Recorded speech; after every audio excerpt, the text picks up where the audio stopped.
We will start the webinar shortly. We'll have 4 minutes left for people to come in.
Yes, well, welcome to today's webinar. Let's see, we'll have to switch screens, yeah. Today's webinar will be both recorded and the presentations will be sent out to you afterwards on email as well, so to avoid those questions later. We today also have Anna here from RISE, who will present a tool that RISE have been working on in a project. And more information about that tool will also be shared later with all the documentation. So you have links and all of the good stuff. But let's dive right into what we're going to talk about today. The webinar today is the sixth one in a series of webinars that we've been hosting. During one of our seminars last year, we spoke to RISE actually about the pantry of the future. And what we discussed then was what should we stock our shelves with? So in this new circular world, what is the new type of fiber that we're going to use? We focused then a lot about high quality and well-sorted textile fractions for reuse and recycling. and also to know what materials work for mechanical versus chemical recycling.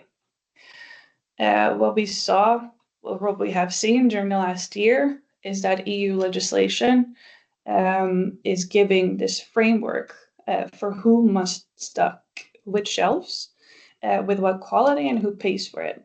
So today what we want to focus on is try to answer these questions of who is responsible for what data will be needed, and what does high quality textile waste mean under these regulations. But before we do that, I would like to introduce myself. I'm Roos, and I work at the Loop Factory. We are an innovation company on the west coast of Sweden, and we support brands and producers in their circular transition. We're experts in material science, prototyping, and scaling up ideas. And we're here to help you navigate EU regulations and implementing circular strategies. So let's look at some of those upcoming regulations. Today, I want to touch on three of these frameworks: extended producer responsibility, or EPR for short, Eco Design for Sustainable Products Regulation, ESPR for short, and the Waste Framework Directive, which is the WFD for short. I first want to dive into a little bit of updates in these different frameworks, and then we'll go more into what it means for you watching. So for extended producer responsibility, we see that the framework kind of covers this: whoever puts a product on the market pays for its entire lifespan. In Sweden, and you're paying this to a producer responsible organization, or like a PRO for short. In Sweden, we have Naturvårdsverket, who is assigned to set up this textile-based PRO. But we see similar models already in place in different EU countries like France, the Netherlands, Latvia, and Belgium. In Sweden, the Naturvårdsverket and TECO want to focus on an industry-driven producer responsible organization. In some countries in Eastern Europe, it's a government-driven organization. So this organization, the money that the organization takes in goes back into government cash. And here they want it to be industry-driven, so that the money ends up in the right place. For ESPR, the framework kind of covers that all products need to be designed for reusing and recycling. A big part of this framework is also the digital product passport, which will be implemented in 2027, and they will start with batteries. And that's because this ESPR regulation, or this framework, is going to cover all types of consumer products. So not only textiles, but textiles is one of the priority areas. What we've seen so far is that there will be a ban on incineration of unsold goods. This is going to be enforced in 2026 already for large companies, and in 2030 it will be rolled out even for small and medium-sized companies. But we do see an exemption for personal protection wear and also medical textiles, and they will be exempted from these regulations since they have a higher it's harder to adhere to this framework for these areas. For the Waste Framework Directive, is part of or kind of what holds EPR and ESPR together. And the Waste Framework Directive went into effect in January 2025 last year, but had a big revision in October 2025. Where we see that dirty or damaged textiles are incinerated today. So it started as a separate collection of textile waste on a municipality level, and now mostly dirty and damaged textiles will be incinerated. What the biggest factor was for changing this directive in October was that we saw that all of these textiles that were being collected didn't really have a place to go. So collection without the EPR schemes in place did not really work. But together, these regulations create kind of a system where recyclability, traceability, and material choices become business critical decisions. So let's look a little bit deeper into these different regulation schemes and answer the questions that I set out before. So first, I want us to look at who is responsible for what. And this is kind of at the core of the EPR regulation. And the EU defines a few different responsibility areas. So as I mentioned before, for EPR, if you put a product on the market, you are responsible for its entire lifetime. So for producers and brands, this means that they are going to be financing the whole recycling system from collection, sorting to recycling through these producer responsibility organizations. This means that whatever product gets put on a certain EU country's market will include a fee for paying the recycling system in the country that you're placing a new product on the market.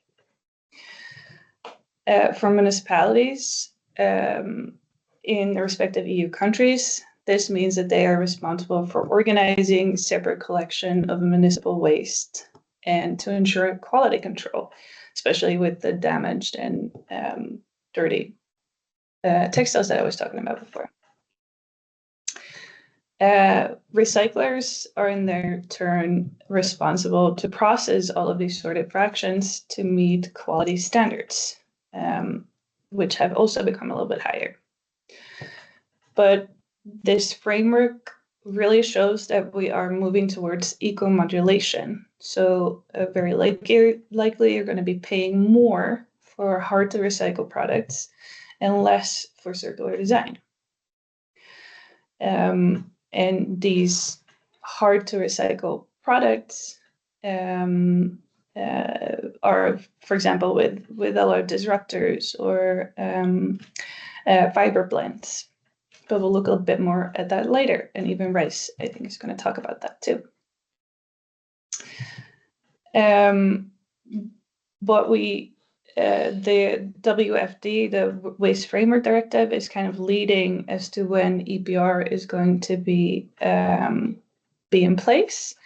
So with the Waste Framework Directive going into effect in October 2025, now EU countries have about 20 to 30 months to put the EPR schemes into place. So that will be latest April 2028. And what we'll likely see in different EU countries is that national laws will be set in place during 2026 and 2027.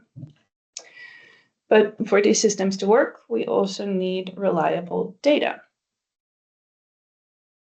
And what data will be needed is kind of covered within ESPR regulations, and especially the Digital Product Passport, or DPP for short. ESPR itself sets overarching rules for durability and repairability, as well as recycled content and recyclability, and includes these regulations about the Digital Product Passport. The framework will apply to all product groups, but textiles is a priority group at this point, as well as some other groups, like batteries, for example, that DPP is going to start with. The digital product passport is really going to become the information backbone, linking design decisions to end-of-life outcomes. And the data that is going to be needed, or what you will be needing data on, is fiber composition and blends, recycled content, disruptors, as I hinted at a bit before, with prints and coatings and hard components, durability and repairability indicators, and then a recommended end-of-life route, so mechanical or chemical recycling or reuse.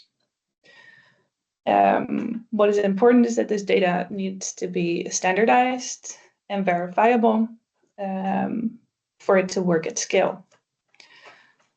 The adoption of this set of regulations is expected in 2027, and digital product passport will be enforced from July 2027, and they will start with batteries. But if we think about disruptors, and we talked a little bit about high quality textile waste already, what does that really mean? How can we get this high quality textile waste, and how can we make sure that we design for that? So what we see through these regulation packages is that the quality standards are changing. Recycling is not only based on volume or quantity. The highest value comes from the quality of the material.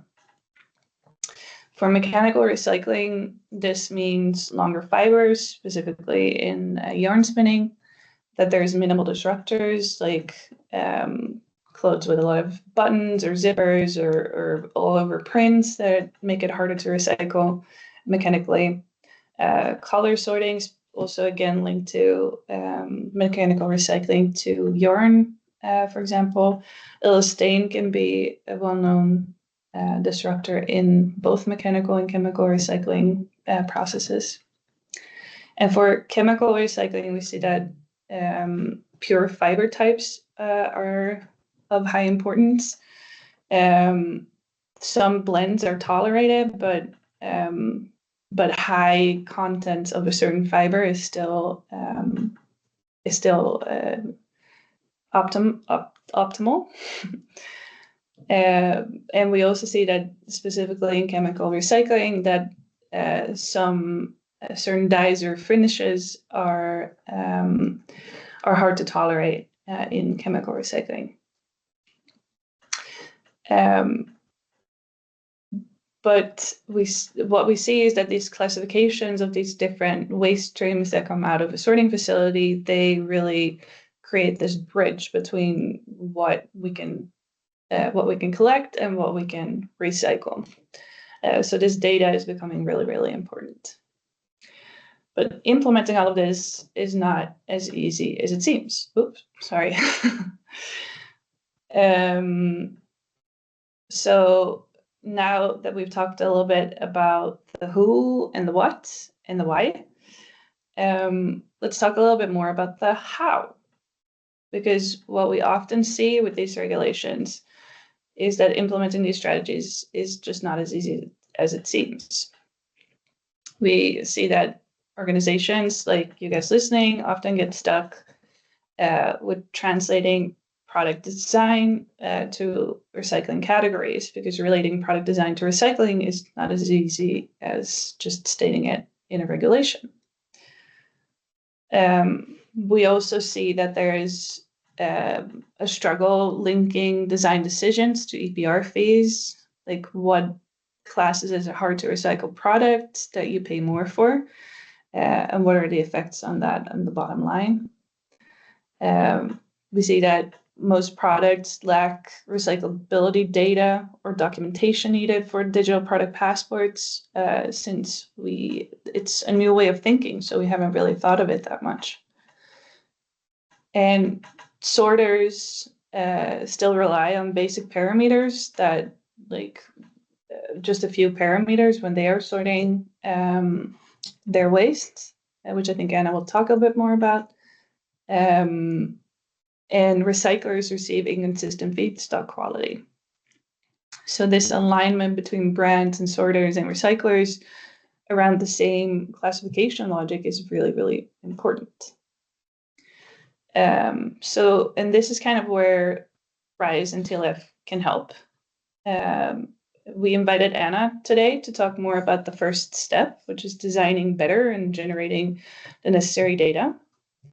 And Anna, I think you'll tell us a little bit more about the classification of textile waste tool that you guys have been working on at RISE. Yes, I will. Thank you. So let's see if I get to share my screen then. So, as was already introduced very nicely by Roos, I'm Anna Edsberger. I'm a researcher at RISE Research Institutes of Sweden, so a national research institute doing a lot of different research. My specialty then is textile recycling, particularly chemical recycling. And I'm here to present the classification tool, and that's an outcome of this project. So classifications of textile waste with the aim to have an increased resource efficiency in recycling. And that was very recently finalized just by the beginning of this year. So the goal of the project has been to develop a user-friendly classification system for textile waste. And it's supposed to be intended for recycling and to cover the most common material streams where we can really see that we have enough volume to make a difference. And also link it to the recycling techniques that we see is already in place or that we see have a strong growth ahead. And that means we are focused on mechanical recycling and chemical recycling. So the recycling that's done today are textiles we have excluded, and also using the same technology for textiles to textiles is excluded at this point because it's only a very small fraction of the materials in the textile waste stream that's pure enough and that would have high enough quality to actually fit there. The goal then is to have an assessment of the recyclability of materials and products. And we've also done some LCA to estimate the environmental impact. I will not present that today. It's in the report that you can find on the website. So all links and everything will be shared also after the webinar. And the idea has been that this framework or this classification that we've developed could serve as a basis for both the ESPR and also for standards for classification of recycled textiles. And we already see that some of the results that we've developed has been brought up in the European project CISUTAC, where they made now a decision tool with a lot of guidance from the classification system that we've developed. So who can benefit from this tool? Well, we see a lot of different actors benefiting from it. So if you're a brand, retailer, or a producer, you could use it as a lead on how to design recyclable products. If you are a sorter, that means that you could find out what could be useful classes that I could sell the materials in. And recyclers, then the opposite, to be able to buy materials of standardized composition, quality, etc. And for the industry, increase understanding, and the idea is all the time that the aim of the classification tool is to be able to really boost the industry. So what's going on today is that typically if you are a sorter, then a recycler comes to you and they place a specific order. We would like 100% cotton, it should be t-shirts, it should be this and that. But if we want the system to work larger, we cannot have this costume-made kind of purchases, but there has to be some like predefined clauses. So there are a number of important parameters for recycling. So if we look here to the left, we have been doing this project in two stages. So if you see it here to the left, that's everything we had included in the first stage. So then, of course, the main material and the other types of fibers in the material, the recycled content, what kind of finishing was done to it, dyes, prints, treatments, what yarn construction did we have, fiber length in production, color, fabric construction, the surface weight of material, if there were certifications, and then the production year. And while all of this has a large influence on the recyclability of a garment. We also realized that some of this data is currently unavailable to the producers. We also have some data that is dependent on each other. So say, for example, you are opening fibers for a mechanical process and you have a very tightly woven material of a high fiber length. When you process that, you will need more passes through your opening line because you have a very tightly woven material. And that means also the fiber length will decrease with the processing. Similarly, if you have, opening lines can look differently, and we have a quite short line here at Rise. I think it's like 5-6 meters. And when I speak to the actual mechanical recyclers, there's a competition. Well, our line is 150 meters. Well, our line is 200 meters. So we see that there's also, of course, a difference between what you can achieve. So that, hence, we did try to reduce then the amount of classification parameters into the Classitex project. So we also added feedstock origin, so if it's post-consumer or post-industrial waste. We have a couple of more fibers that are classified now. Viscose and wool have appeared. And then we've left things out, such as yarn construction, fiber length. So that means we have now developed a bunch of classes. So for chemical recycling, for mechanical recycling. And the highest class, C1, for example, in the case of chemical recycling, there we have the best post-industrial feedstock. So it's very pure, it has no contaminants, no disruptors. Typically then it would be more attractive, so it would render a higher price. And what you gain here is basically mainly easier processing. So chemical recycling can handle quite blended waste streams very often. As Roos mentioned, there are a couple of showstoppers, but in general, you can handle quite blended waste streams. But you will need to add more processing steps, so pre-treatments, post-treatments, in order to get a high-quality product out. That means you're adding costs, and you're decreasing or you're adding energy, adding CO2 that will be emitted from your process. So hence, these materials from C1 has an easier processing. As we go down towards C6, we have post-consumer feedstock, more contaminants, lower price. Could even be that there's actually no price, so you will get it for free, but the processing will need more steps. And this is a lot of text here, but in general you can see here that we start in C1, post-industrial quality. We have no trims, or the trims are removed. The idea is to be able to have then a product that comes out with a high yield, where you have a limited need for pre-treatment and purification.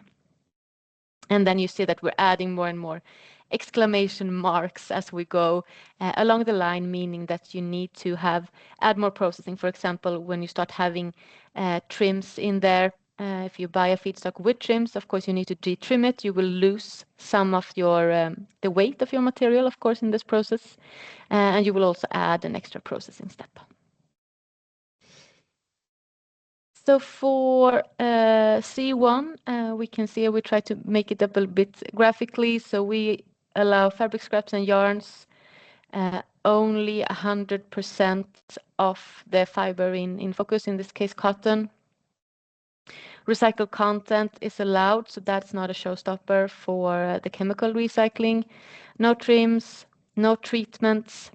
And treatments in this case is where we have listed a number of real showstoppers that most of the industry would not tolerate, and that is, for example, coated materials such as DVR coatings, etc., flame retardant materials.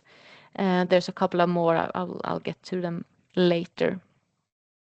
So we also have a classification on the color, where we have then uncolored or white materials. They go into the same class for chemical recycling, and the colored material. Fabric construction, also not very important for the chemical recycling. Production year is related to a safety assessment on chemicals, which I will leave out for this presentation. So if we look here on C1, we have 6 subclasses. So we have C1 for cotton, uncolored grayish or white, and cotton colored. We have the same for polycotton and then the same for polyester.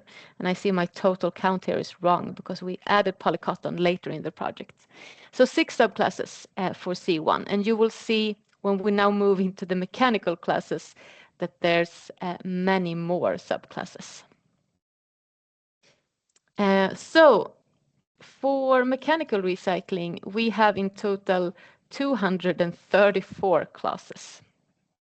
But just to go through again, what do we know about these classes? Well, in M1, again, post-industrial feedstocks, no contaminants. In mechanical recycling, we have a stronger correlation between the quality of the material coming in of your feedstock and the quality of your product. In chemical recycling, you can add number of processing steps and the quality of the product can typically be the same. That is not possible in mechanical recycling because you are limited to the length of your fibers. So here, instead of having an easier processing, the focus is then on the quality, expected quality of the output.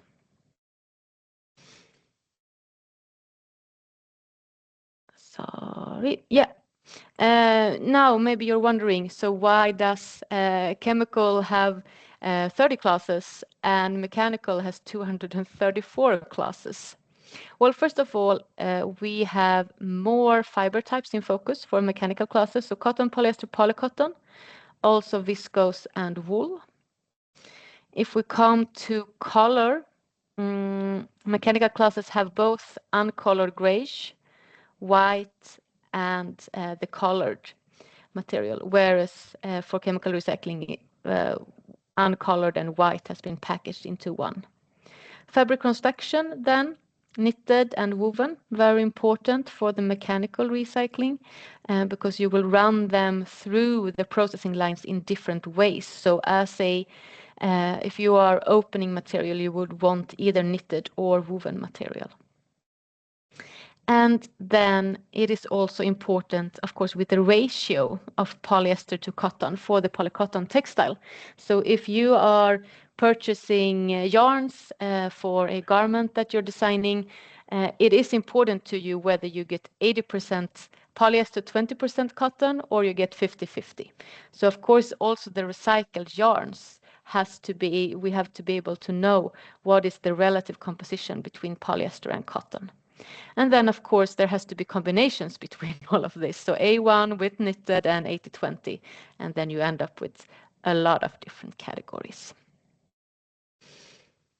Again, here you see we move from a lot of green check marks down to more exclamation marks as we pass through the classes. We can see here the end use for M1, high quality yarn spinning. And then once we move down, we need to use more and more virgin material in order to facilitate processing of then fibers that probably are shorter. And we also need to, as we go even further, it can be non-wovens or even cleaning cloths or rags for the industry. Will not. This is very similar to the one for chemical recycling, just showing a little bit what is allowed and not allowed here in class M1. You see here that we end up with a lot of subclasses. So we have all the different combinations here, and to the right we have then all of the polycotton versions that creates quite a lot of variation. So how then do you use the tool? And I'm hoping now that I'll be able to keep sharing and have you joining into then our webpage. So maybe I should stop share and then I should start share my screen instead.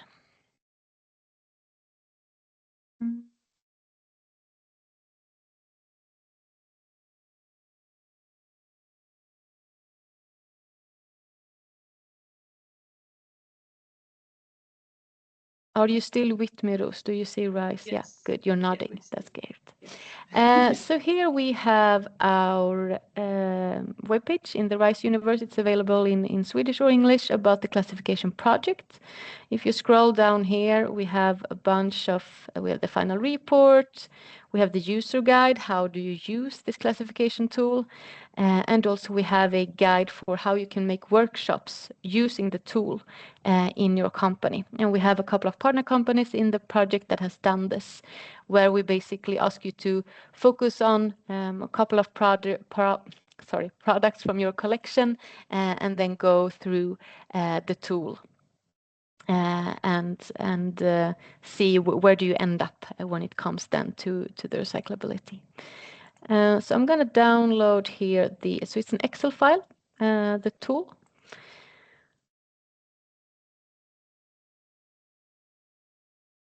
Sharing other lab results, but very soon we will have the tool coming. Do you still see, the Excel sheet, Roos? Yes. Great. Yeah, please, if you wish to use the tool, download this to your computer. And I know I've been having this introduction to companies, and they've looked at me with scared eyes because they think it sounded very complex. But I think once we start to go through this, it will all pan out that it's actually not very complex. So first, what you need to do is to choose your feedstock origin. Maybe I should make this a little bit larger.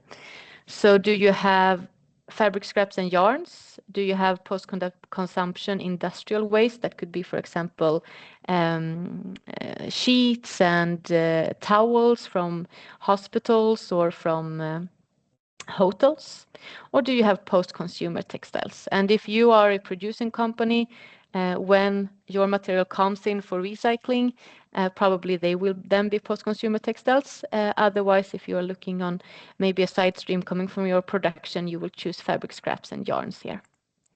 Then you will need to choose how much of each material type you have. So say we have something with 90% cotton. This will be a pair of jeans, I think. 5% polyester and 5% elastan. And still we have no match here. So we need to add more knowledge about our material before we can get then a classification. So let's move on then. Here we see that a lot of check marks are in unknown.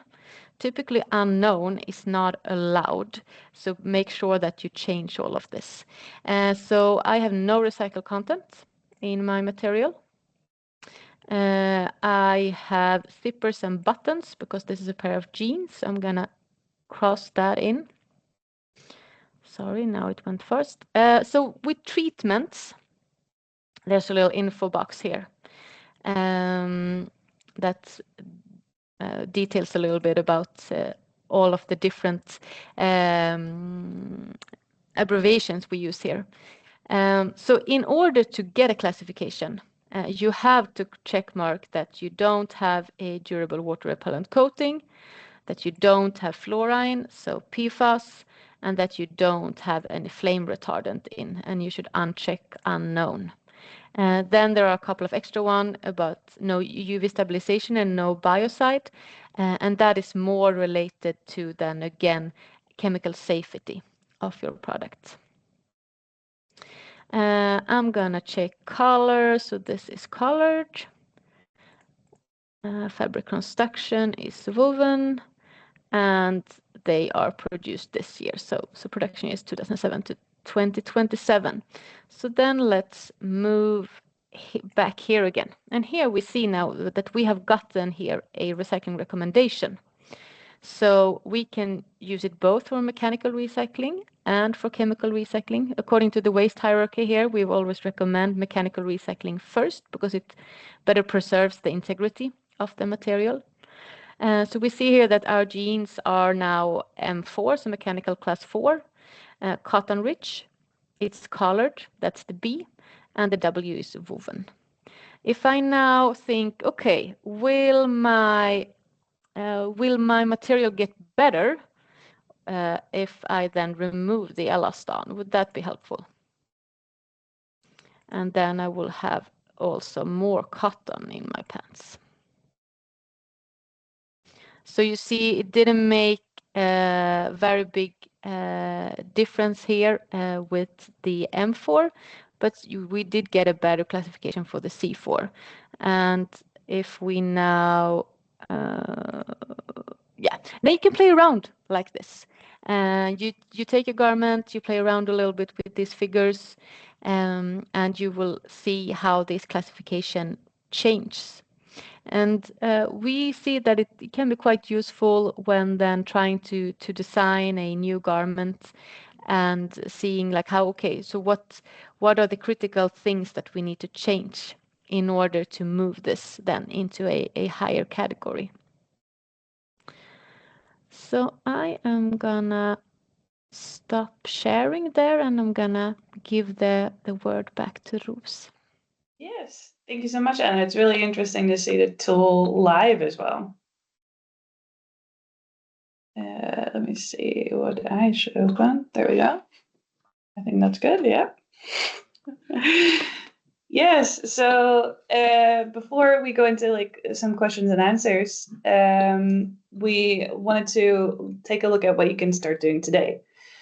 So Anna, what you so lovely presented before, it's a great way to use the tool to really kind of get a feeling of where you guys are at today. One of the things that we recommend is to map your top 10 material compositions and identify common disruptors. So do you use a lot of prints or like a lot of unnecessary buttons or zippers that can be removed so you can go up in these classes that Anna also showed before? What you could use a tool for too is to evaluate current collections using this classification tool to see how you can improve both in fibers, but also disruptors or colors or finishes. It is really important to start preparing for the data for the digital product passport, since it's going to be implemented next year.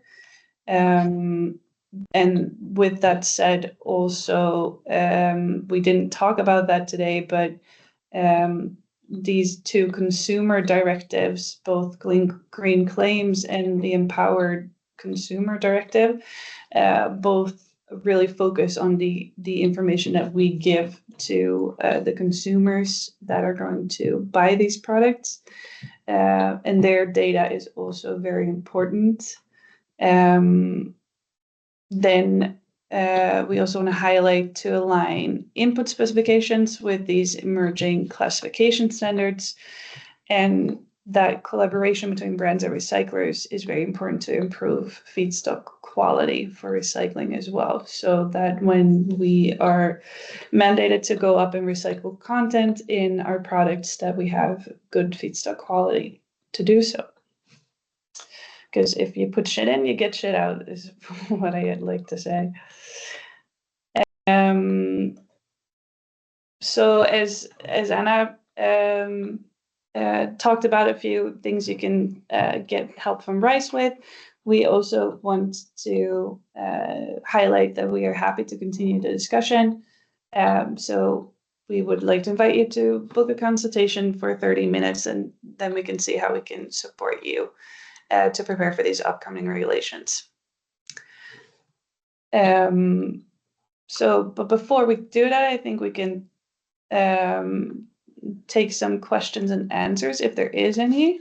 I wanted to lastly share with you that you're very free to follow the project that this is linked to. It's called the TechScale project that this webinar series is a part of, which is funded by the Swedish energy agency Vinnova and Formas, within the innovation program of Resource. So if you want to stay updated on upcoming webinars or any updates related to the project, there's some links on the screen that you can click on or later click on to get some more info about the project. Let's see, I think some questions may have come in. In your opinion, what role in the organization is a tool like this most likely to land in? Maybe Anna, that's a good question for you. I do see that it probably has its first home with in the phase where you are designing and procuring materials, where you still can make choices that then would put your material into a higher class, because that's really the aim. And I mean, we don't have a direct connection between this and the EPR fees at this point, but we know that fees will be modulated by recyclability and by durability. So there is a high chance that the higher in class you go, then the lower fee you will pay for your product. Yeah, and I would agree with you. The research and development, I think, is a great department or part of the organization that will really benefit from a tool like this as well, because as you shared today and what we talked about with the ESPR, it's becoming more and more important that data is logged and that there is steps towards recycling. So this is going to be needed in some way or another. Looking forward. You guys can use the Q&A box or chat box to ask us more questions if you want to, but if we don't have any from the public, then I would have one.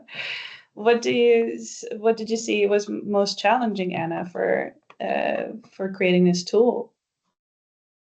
I would say this is a moving target.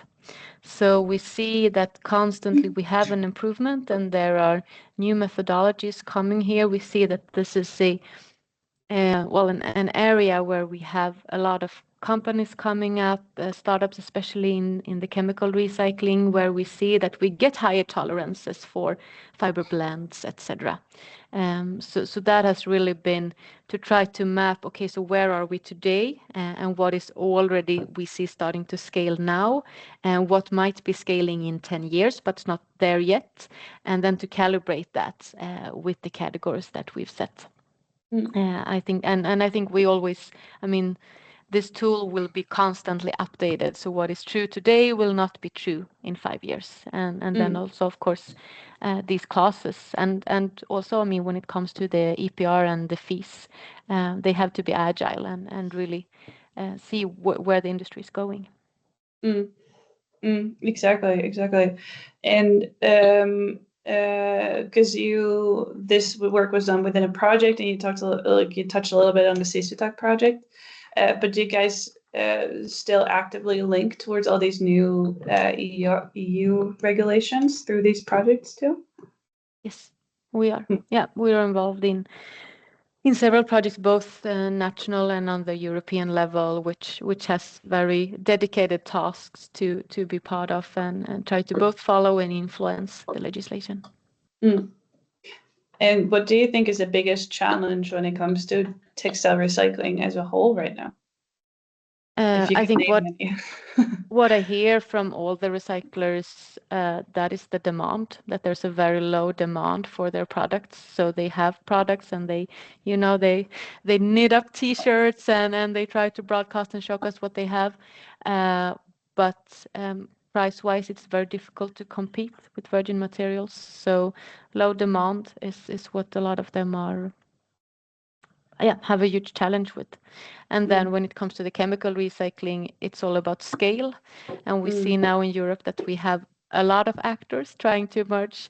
And currently we see that, which is probably fair, but in the name of fairness, we see that the European Union and nations are then sponsoring each company a little bit, but a little bit doesn't go a long way. in this area, which means that we have several actors now on somewhere around aiming to build 10 kilotons per year, which is still a very small industry when it comes to this. And we see that we have actors in Asia that are already at 40 kilotons per year. So in order to be competitive, we would really need like a massive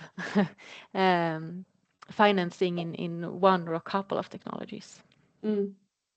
Yeah, exactly. And I think what we also see a lot, and maybe you can attest to that, is this. I mean, the world is also a changing place, unfortunately.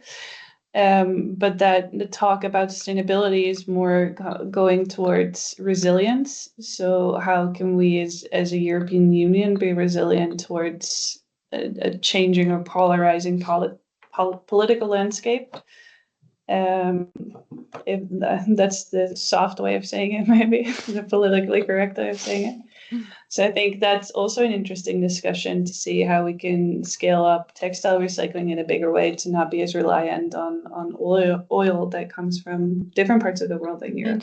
Indeed. Yeah, and I mean, just from this very recent days, we've seen oil price skyrocket. Yeah, and that's going to affect new polyester or like virgin fibers a lot as well.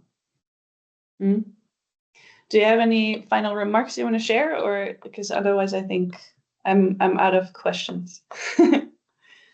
No, it's been a pleasure speaking to this audience, and I hope you all got something that was thought-provoking, and please don't hesitate to reach out either to me or to Roos if you have any continuous questions on these subjects. Yes, and we'll make sure to share all of the links to RISE's classification tool, as well as all the presentations that you saw today. So thank you all so much for listening, and we'll hope to see you at the next one. Bye. Thanks a lot. Bye-bye.